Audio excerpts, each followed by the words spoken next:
ร่วมสร้างอากาศดีเพื่อคนไทยและผู้มาเยือนในช่วงฟ้าใสไร้มลพิษ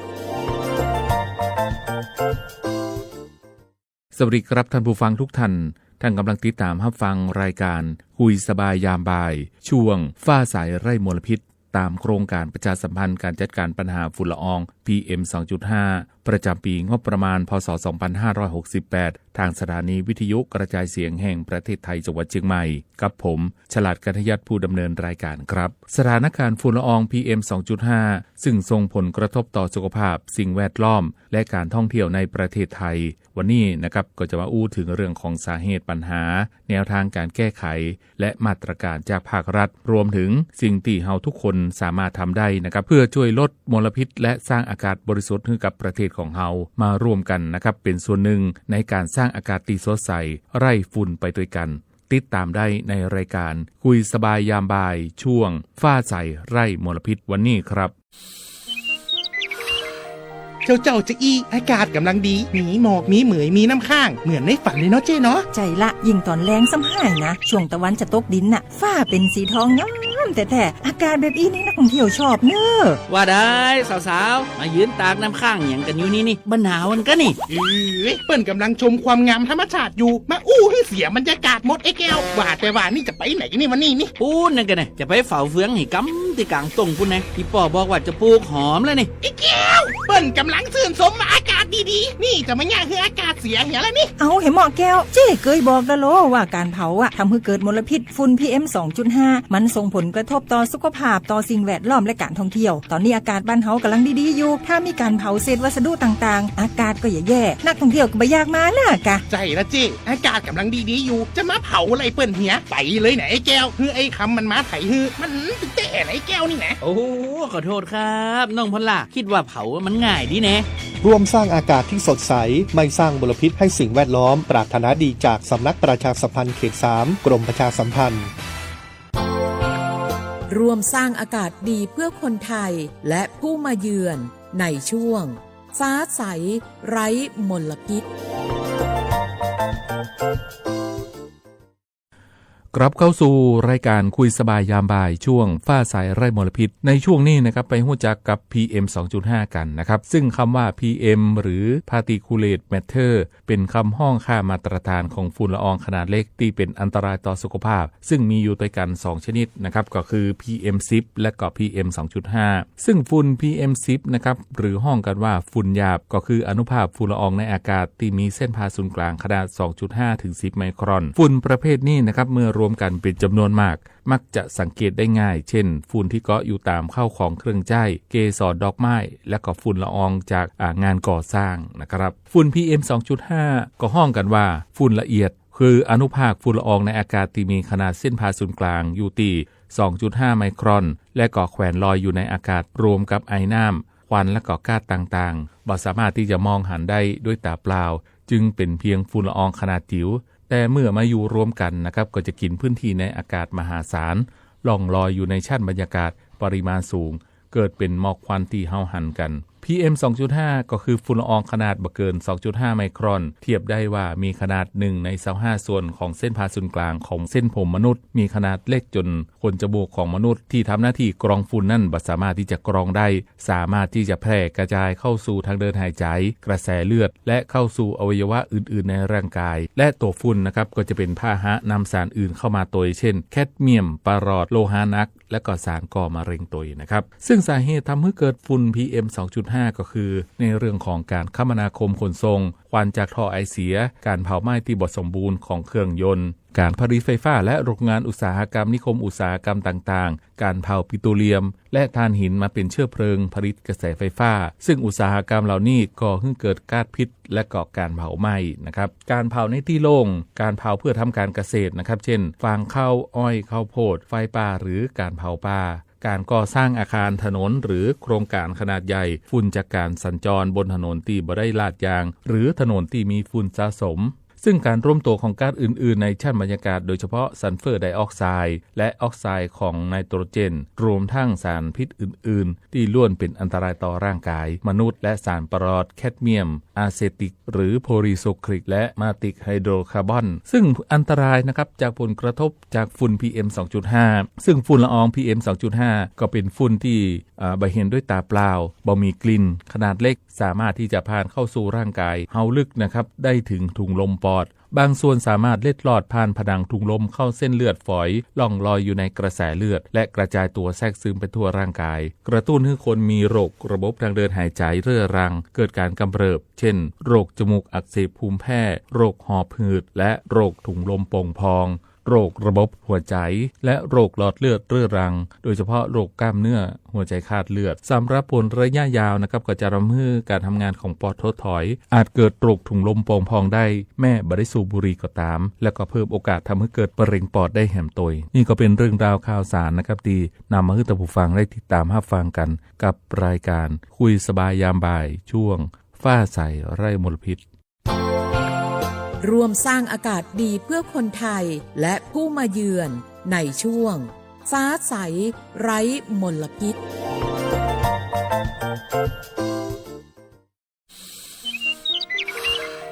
เจ้าจะอี้อากาศกำลังดีมีหมอกมีเหมยมีน้ำข้างเหมือนในฝันเลยเนาะเจ้เนาะใจละยิ่งตอนแรงซ้ำหายนะช่วงตะวันจะตกดินน่ะฟ้าเป็นสีทองงามแต่อากาศแบบนี้นักท่องเที่ยวชอบเนอะว่าได้สาวๆมายืนตากน้ำข้างอย่างกันอยู่นี่บ่หนาวกันนี่เปิ้นกำลังชมความงามธรรมชาติอยู่มาให้เสียบรรยากาศหมดไอ้แก้วว่าแต่ว่านี่จะไปไหนนี่วันนี้นี่พูดนั่นกันนะจะไปเฝ้าเฟืองให้กำที่กลางตรงพุ่นนะพี่ป่อบอกว่าจะปลูกหอมแล้วนี่ไอ้แก้วเปิ้นกำลังซื่นสมมาอากาศดีๆนี่จะมาย่างคืออากาศเสียเหี้ยแล้วนี่เอาเห็นหมอแก้วเจ๊เคยบอกแล้วโลว่าการเผาทำให้เกิดมลพิษฝุ่น PM 2.5 มันส่งผลกระทบต่อสุขภาพต่อสิ่งแวดล้อมและการท่องเที่ยวตอนนี้อากาศบ้านเฮากำลังดีๆอยู่ถ้ามีการเผาเศษวัสดุต่างๆอากาศก็แย่นักท่องเที่ยวก็บ่อยากมาน่ะกะใจละเจ๊อากาศกำลังดีๆอยู่จะมาเผาอะไรเปิ้นเหี้ยไปเลยไหนไอ้แก้วไอ้คำมันมาไถมันเตะไหนแก้วนี่นะโอ้ขอโทษครับน้องพลล่ะคิดว่าเผามันง่ายดีแน่ร่วมสร้างอากาศที่สดใสไม่สร้างมลพิษให้สิ่งแวดล้อมปรารถนาดีจากสำนักประชาสัมพันธ์เขต 3 กรมประชาสัมพันธ์กลับเข้าสู่รายการคุยสบายยามบ่ายช่วงฟ้าใสไร้มลพิษในช่วงนี้นะครับไปติดตามในส่วนของสถานการณ์นะครับฝุ่นควันและก็ PM 2.5 ของจังหวัดเชียงใหม่กันนะครับซึ่งตอนนี้นะครับในส่วนของสถานการณ์ฝุ่นควันและก็ PM 2.5 ของจังหวัดเชียงใหม่กำลังเผชิญกับวิกฤตฝุ่นควัน PM 2.5 ที่พุ่งสูงจากไฟป่าหลายจุดก่อส่งผลกระทบต่อสุขภาพประชาชนซึ่งศูนย์อำนวยการป้องกันและแก้ไขปัญหาไฟป่าและหมอกควันจังหวัดเชียงใหม่ก็ได้มีการยกระดับมาตรการฉุกเฉินสั่งการเฮลิคอปเตอร์กรมทรัพยากรธรรมชาติและสิ่งแวดล้อมหรือหทส.นะครับขึ้นบินปฏิบัติการดับไฟโดยด่วนซึ่งรายงานจากศูนย์อำนวยการก็ได้มีการระบุนะครับว่าพบจุดความร้อนหรือว่าฮอตสปอตมากกว่า100ส่งผลให้ค่า PM 2.5 เพิ่มสูงขึ้นอย่างรวดเร็วจังหวัดเชียงใหม่นะครับก็ได้มีการออกประกาศเตือนให้ประชาชนหลีกเลี่ยงกิจกรรมกลางแจ้งและก็ใช้หน้ากากป้องกันฝุ่นโดยเฉพาะกลุ่มเสี่ยงนะครับได้แก่เด็กเล็กผู้สูงอายุและก็ผู้ป่วยโรคทางเดินหายใจขณะที่เจ้าหน้าที่เร่งสนธิกำลังทางภาคพื้นดินและทางอากาศในการควบคุมไฟป่าโดยมาตรการเร่งด่วนของจังหวัดเชียงใหม่นะครับก็ได้มีการยกระดับปฏิบัติการภาคสนามระดมเจ้าหน้าที่และอาสาสมัครเข้าควบคุมไฟป่าในจุดเสี่ยงสูงเชียงใหม่นะครับก็มีการยกระดับมาตรการป้องกันและแก้ไขปัญหาไฟป่าและฝุ่น PM 2.5 ในห้วงเดือนมีนาคมจนถึงเมษายน 2568 โดยได้มีการเพิ่มกำลังพลเป็น 15,000 คนทั้งทหารตำรวจเจ้าหน้าที่ป่าไม้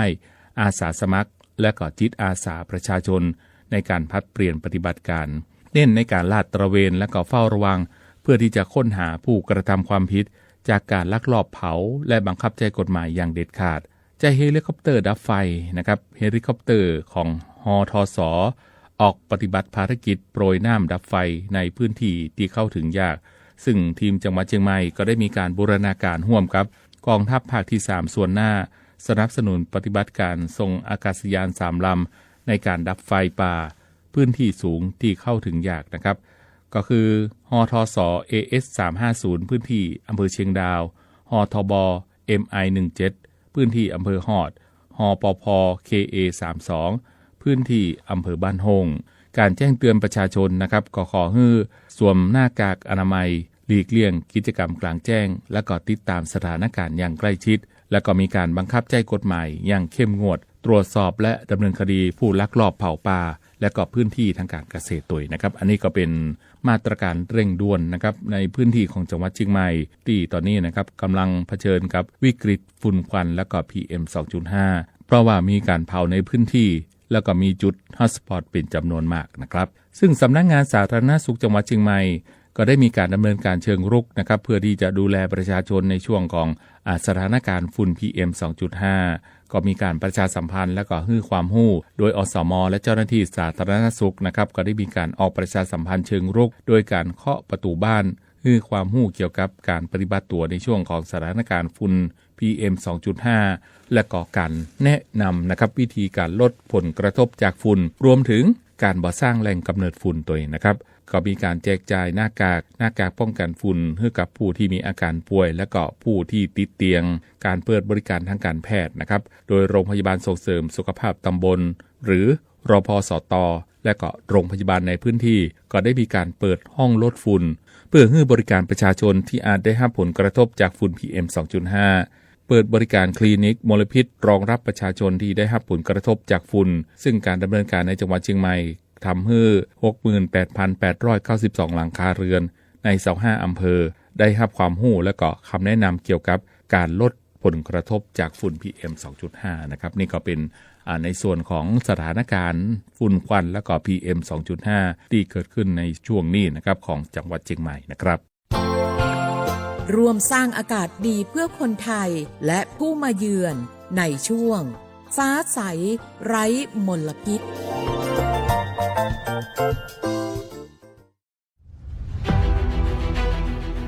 จังหวัดเชียงใหม่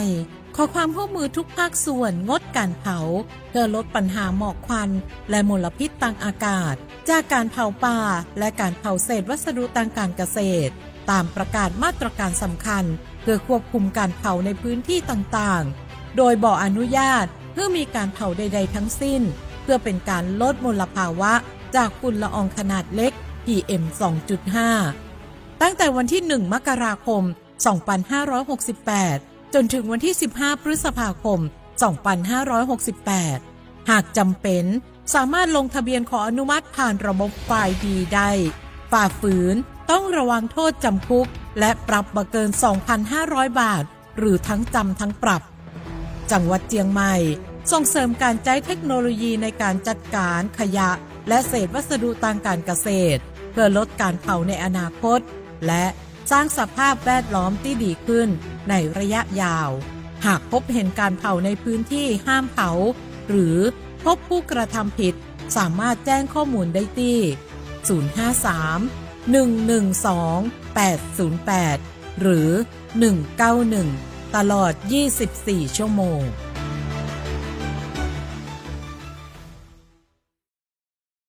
กลับเข้าสู่รายการคุยสบายยามบ่ายช่วงฟ้าใสไร้มลพิษในช่วงนี้นะครับไปติดตามในส่วนของมาตรการต่างๆเพื่อที่จะลดในเรื่องของการเผาในพื้นที่ต่างๆนะครับซึ่งจังหวัดเชียงใหม่ก็ได้มีการประกาศนะครับเรื่องของมาตรการห้ามเผาเด็ดขาดระหว่างวันที่ 1 มกราคมไปจนถึง 15 พฤษภาคม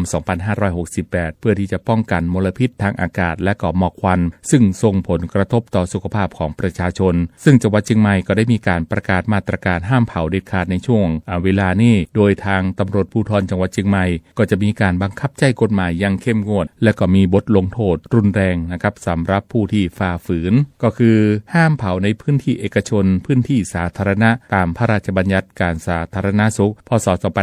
2535ผู้ฝ่าฝืนนะครับตีก่อให้เกิดเหตุรำคาญจากการเผาขยะมูลฝอยหรือการเผาสิ่งต่างๆกลางแจ้งต้องระวังโทษจำคุกบ่เกิน3 เดือนหรือปรับบ่เกิน 25,000 บาทหรือว่าทั้งจำทั้งปรับห้ามเผาข้างทางหรือบนถนนตามพระราชบัญญัติการจราจรทางบกพ.ศ.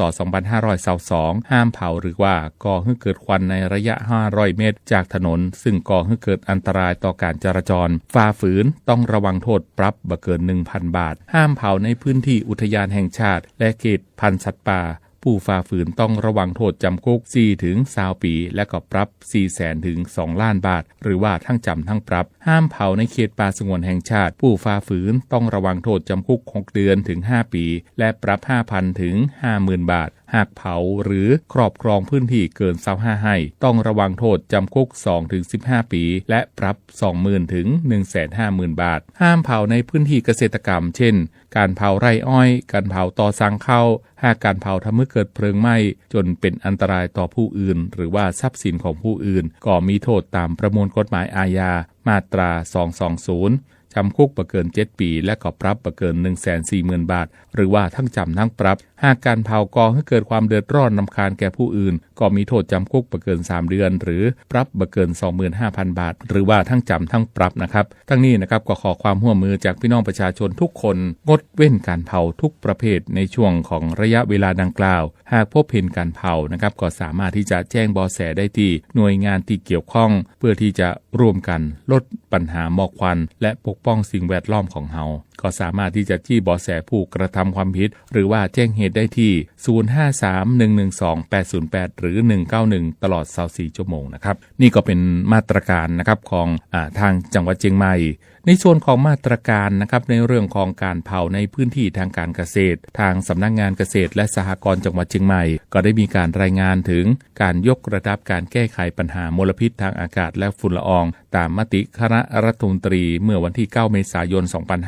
2567นะครับซึ่งกระทรวงเกษตรและสหกรณ์ก็ได้มีการออกประกาศสำคัญเรื่องของมาตรการบริหารจัดการป้องกันและแก้ไขปัญหาฝุ่นละอองขนาดเล็กหรือ PM 2.5 โดยได้มีการกำหนดนะครับในเรื่องของมาตรการห้ามเผาในพื้นที่การเกษตรทุกกรณีตั้งแต่วันที่17มกราคม2568ไปจนถึง31พฤษภาคม2568หากมีการเผาในพื้นที่ของเกษตรกรก็จะถูกตัดสิทธิ์นะครับในการเข้าร่วมโครงการหรือกิจกรรมของรัฐนาน2 ปีตั้งแต่1มิถุนายน2568ไปจนถึง31มิถุนายน2570บ่รวมถึงการให้ความช่วยเหลือเกษตรกรผู้ประสบภัยพิบัติด้านการเกษตรนะครับนี่ก็เป็นในส่วนของมาตรการต่างๆนะครับเพื่อที่จะลดในเรื่องของการเผาในพื้นที่ทางการเกษตรและก็พื้นที่ป่าและก็พื้นที่อื่นๆนะครับซึ่งในส่วนนี้นะครับในส่วนของจังหวัดเชียงใหม่ก็ได้มีการปรับแผนในการทำงานนะครับเพื่อที่จะรับมือนะครับฝุ่น PM 2.5 ในยกที่3ในการควบคุมป้องกันไฟป่าในทุกมิติโดยนะครับซึ่งทางด้านของนายนิรัตน์ พงษ์สิทธิถาวรนะครับผู้ว่าราชการจังหวัดเชียงใหม่ได้มีการเปิดเผยภายหลังจากการประชุมคณะกรรมการศูนย์อำนวยการป้องกันและแก้ไขปัญหาไฟป่าหมอกควันและฝุ่นละอองจังหวัดเชียงใหม่ครั้งที่10จากช่วงต้นปีถึงขณะนี้นะครับจังหวัดเชียงใหม่ยังสามารถที่จะควบคุมการเผาหยุดการเผาได้แต่อาจก็มีบางวันนะครับที่ฝุ่นมือ2หรือว่าหมอกควันข้ามแดนอาจทำให้ค่าคุณภาพอากาศในจังหวัดเชียงใหม่สูงขึ้นกว่าปกติไปพ่องนะครับซึ่งทุกภาคส่วนก็ได้มีการช่วยเร่งดำเนินการทุกมิติทั้งการระบายอากาศด้วยเครื่องบินของฝนหลวงและกองทัพอากาศและการออกลาดตระเวนตรวจไฟป่าและเร่งดับทันทีที่พบอย่างไรก็ตามนะครับในห่วงของเดือนมีนาคมนี้นะครับก็ถือว่าเป็นเดือนที่หนักแต่ทุกภาคส่วนยังตั้งใจและปฏิบัติภารกิจให้ดีที่สุดเพื่อประชาชนชาวเชียงใหม่นอกจากนี้นะครับทางผู้ว่าราชการจังหวัดเชียงใหม่ก็ได้มีการสั่งการให้ทุกภาคส่วนปรับแผนให้เหมาะสมกับพื้นที่ที่เป็นเป้าหมายการเผารวมทั้งเคร่งครัดในมิติอื่นๆควบคู่ไปโดยนะครับทั้งในพื้นที่ป่าก็มีการสั่งการให้ลาดตระเวนคุมเข้มบ่ให้บุคคลภายนอกเข้าไปกระทำใดๆเสี่ยงต่อการเกิดไฟป่าการเคาะประตูบ้านขอความร่วมมือประชาชนในพื้นที่บ่ให้มีการเผาโดยจัดหาทางเลือกใหม่นะครับในการบริหารจัดการเชื้อเพลิงที่ดีกว่าการเผาการตรวจจับควันดำของรถซึ่งสำนักงานขนส่งจังหวัดเชียงใหม่ก็ได้มีการตรวจอย่างเข้มข้นโดยได้มีการห้ามใจรถที่มีควันดำเกินมาตรฐานไปแล้ว50คันในส่วนของภาคอุตสาหกรรมก็มีการตรวจสอบเข้มงวดด้วยเช่นกันนะครับหากพบว่าโรงงานอุตสาหกรรมใดที่ปฏิบัติตามข้อบังคับก็ให้สั่งหยุดทันทีขณะเดียวกันในเขตเทศบาลก็ได้มีการสั่งไปยังพื้นที่นะครับให้มีการจัดหารถสำหรับเก็บขยะกิ่งไม้ต่างๆออกจากพื้นที่เพื่อบ่ให้ชาวบ้านในเขตชุมชนเมืองเผาเศษไม้เศษใบไม้หรือกองขยะทั้งนี้นะครับจังหวัดเชียงใหม่ก็มีการพยายามลดแหล่งกำเนิดไฟแหล่งกำเนิดฝุ่นในทุกทางนะครับเพื่อที่จะให้การทำงานเป็นไปอย่างดีที่สุดนะครับนี่ก็เป็นในเรื่องของมาตรการต่างๆนะครับในการป้องกันในเรื่องของ PM 2.5 ที่เกิดขึ้นและก็ในเรื่องของ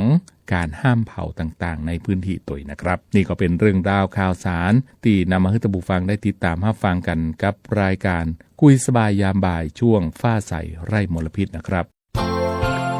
ร่วมสร้างอากาศดีเพื่อคนไทยและผู้มาเยือนในช่วงฟ้าใสไร้มลพิษ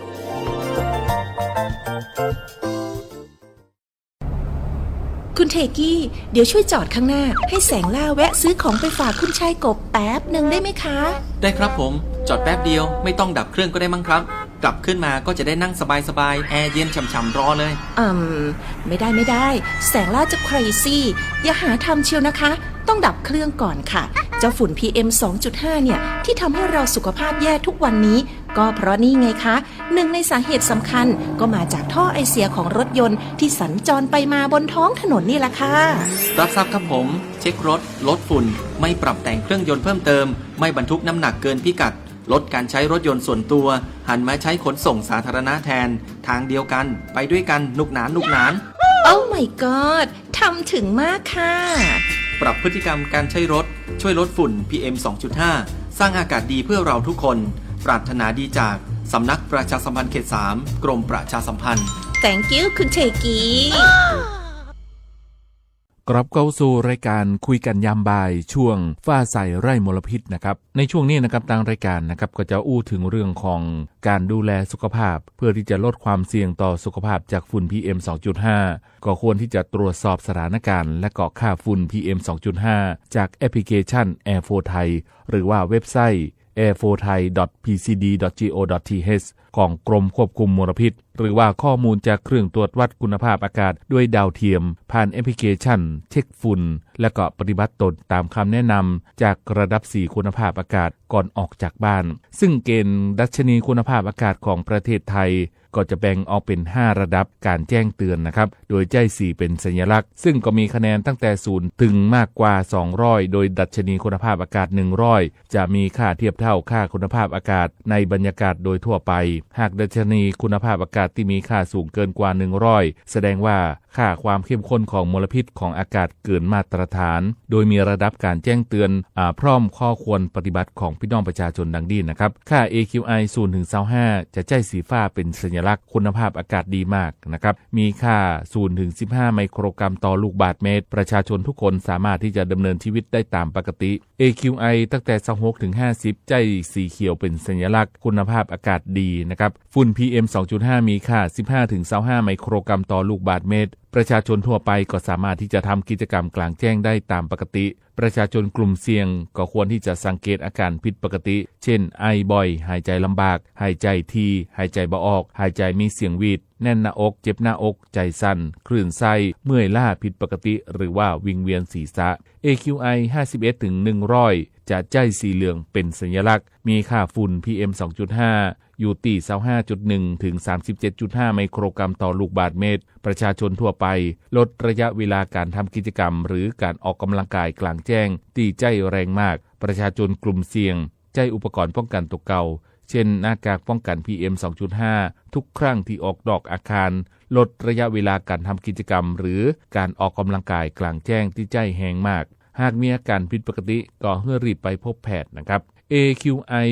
101จนถึง200จะใจสีส้มเป็นสัญลักษณ์คุณภาพอากาศเริ่มมีผลกระทบต่อสุขภาพฝุ่น PM 2.5 มีค่า 37.6 ถึง 75 ไมโครกรัมต่อลูกบาศก์เมตรประชาชนทั่วไปใช้อุปกรณ์ป้องกันตกเก่าเช่นหน้ากากป้องกัน PM 2.5 ทุกครั้งที่ออกนอกอาคารกำจัดระยะเวลาในการทำกิจกรรมหรือการออกกำลังกายกลางแจ้งที่ใจแรงมากควรสังเกตอาการผิดปกติเช่นไอหายใจลำบากระคายเคืองตาประชาชนกลุ่มเสี่ยงใช้อุปกรณ์ป้องกันตัวเก่าเช่นหน้ากากป้องกัน PM 2.5 ทุกครั้งที่ออกนอกอาคารเลี่ยงการทำกิจกรรมหรือการออกกำลังกายกลางแจ้งที่ใจแรงมากให้ปฏิบัติตามคำแนะนำของแพทย์หากมีอาการผิดปกติก็ให้รีบไปพบแพทย์ AQI 201 ขึ้นไปจะใจสีแดงเป็นสัญลักษณ์ฝุ่น PM 2.5 มีค่า 75.1 ไมโครกรัมต่อลูกบาศก์เมตรขึ้นไปประชาชนทุกคนงดกิจกรรมกลางแจ้งหากมีความจำเป็นนะครับต้องทำกิจกรรมกลางแจ้งให้ คือใจอุปกรณ์ป้องกันตัวเก่าทุกครั้งเช่นหน้ากากป้องกัน PM 2.5 หากมีอาการผิดปกติก็ให้รีบไปพบแพทย์ผู้ที่มีโรคประจำตัวก็ควรที่จะอยู่ในพื้นที่ปลอดภัยจากมลพิษทางอากาศให้เตรียมยาและอุปกรณ์ที่จำเป็นให้พร้อมและปฏิบัติตามคำแนะนำของแพทย์อย่างเคร่งครัดนะครับซึ่งวิธีแนะนำและก็วิธีป้องกันตัวเก่าจากฝุ่น PM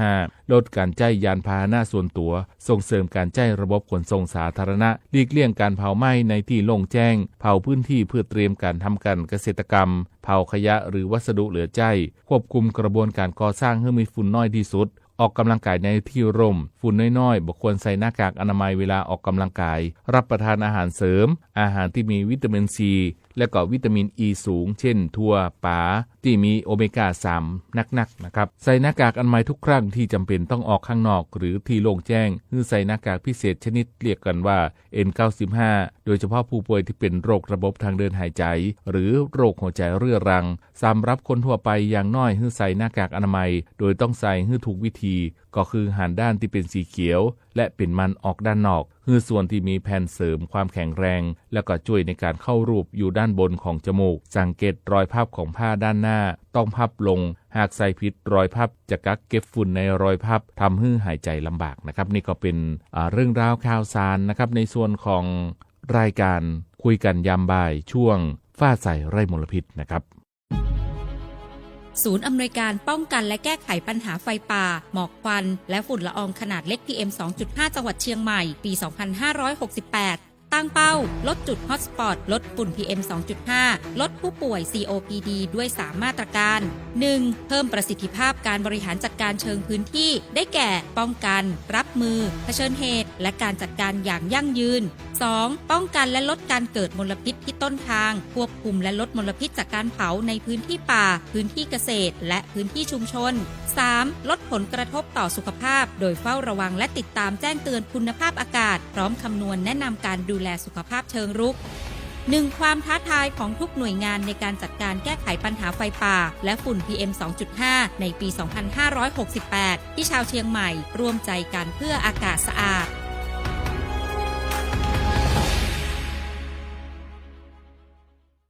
ปัญหาฝุ่นละออง PM 2.5 เกิดจากการเผาทั้งภาคการเกษตรการเผาป่าและจากมลพิษทางการจราจรก็ส่งผลกระทบต่อสุขภาพและคุณภาพอากาศเป็นอย่างนักนะครับการเฝ้าระวังและการป้องกันก็เป็นสิ่งสำคัญเช่นหลีกเลี่ยงการเผาในที่โล่งแจ้งการใช้หน้ากากอนามัยการลดกิจกรรมกลางแจ้งในช่วงที่มีฝุ่นละอองหนาแน่นและการสนับสนุนการเกษตรปลอดการเผาหากทุกท่านนะครับร่วมมือกันปฏิบัติตามมาตรการเหล่านี้ก็จะช่วยในเรื่องของการสร้างอากาศที่สดใสให้กับคนไทยและก็ผู้มาเยือนเพื่อสิ่งแวดล้อมที่ดีและก็ยั่งยืนต่อไป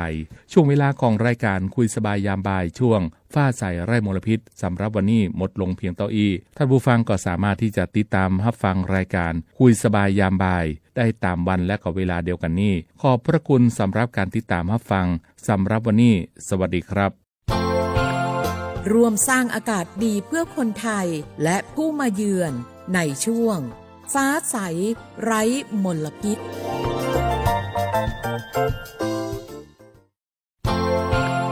ร่วมสร้างอากาศดีเพื่อคนไทยและผู้มาเยือนในช่วงฟ้าใสไร้มลพิษ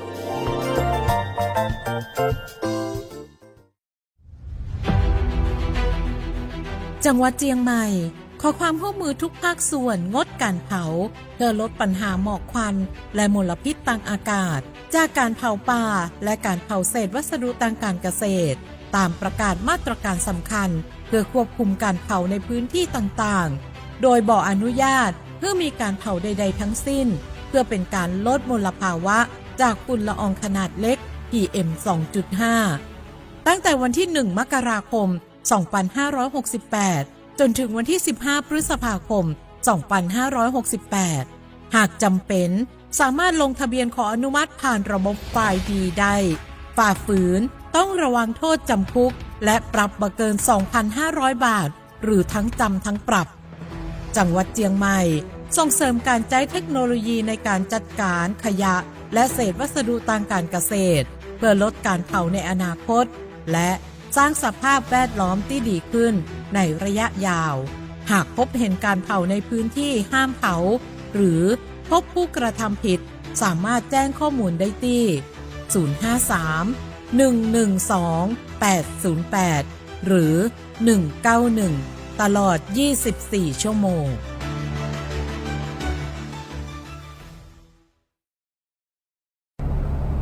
คุณเทกี้เดี๋ยวช่วยจอดข้างหน้าให้แสงล่าแวะซื้อของไปฝากคุณชายกบแป๊บหนึ่งได้ไหมคะได้ครับผมจอดแป๊บเดียวไม่ต้องดับเครื่องก็ได้มั้งครับกลับขึ้นมาก็จะได้นั่งสบายๆแอร์เย็นฉ่ำๆรอเลยไม่ได้แสงล่าจะ crazy อย่าหาทำเชียวนะคะต้องดับเครื่องก่อนค่ะเจ้าฝุ่น PM 2.5 เนี่ยที่ทำให้เราสุขภาพแย่ทุกวันนี้ก็เพราะนี่ไงคะหนึ่งในสาเหตุสำคัญก็มาจากท่อไอเสียของรถยนต์ที่สัญจรไปมาบนท้องถนนนี่แหละค่ะรับทราบครับผมเช็ครถลดฝุ่นไม่ปรับแต่งเครื่องยนต์เพิ่มเติมไม่บรรทุกน้ำหนักเกินพิกัดลดการใช้รถยนต์ส่วนตัวหันมาใช้ขนส่งสาธารณะแทนทางเดียวกันไปด้วยกันนุกหนานโอ้ my god ทำถึงมากค่ะปรับพฤติกรรมการใช้รถช่วยลดฝุ่น PM 2.5 สร้างอากาศดีเพื่อเราทุกคนปรารถนาดีจากสำนักประชาสัมพันธ์เขต 3 กรมประชาสัมพันธ์ Thank you คุณเทกี้